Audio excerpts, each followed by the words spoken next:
Go. Okay guys, third day natin. Yun na sila guys, di ba rin sila nagpapalit? Third day guys, di pa rin kami nagpapalit kasi we love our clothes. Yeah! This is our favorite. Sino yun? May nalunod. Oh my God. Sagipin mo. Sino hindi na umayon? Sasalba ko kayo lahat guys. Ang bala sa inyo guys. Ang bala sa inyo. Guys, wala na kami ma-vlog. Naturno ko na kayo. Napakita ko na yung mga skills ng mga kaklase ko. Third day na guys. Sobrang galing na nila. Si Kyle. Ayun, galing oh.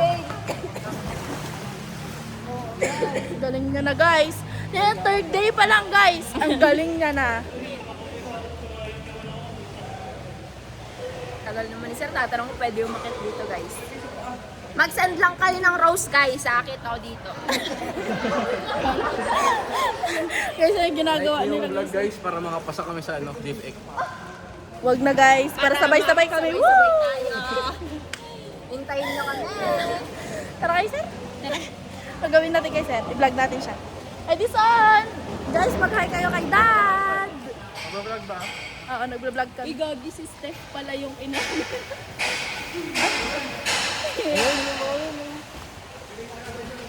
Guys, alam niyo yung istorbo namin kanina, kinatok-katok namin. Nakala namin si Ash, si Steph pala yun guys. I'm so sorry. Muntikan pa na-reveal. Ang galing na. Yung mga jellyfish namin guys, natututo na maglangoy. Ganyan mga jellyfish. Sir, pwede kami umakyat dito, sir? Yes. Akit na tayo guys. Tara guys, akit tayo. Dito kami nagpe-pwesto guys. Kapag Pero ngayon lang namin tinanong guys kung pwede ba. Ayan. Dive ka na. Guys, baba ka na. Interview natin si Sir. Paano na ako bababa ko? Oh guys, paano daw siya bababa? Tanga din. Asa si May picture ba?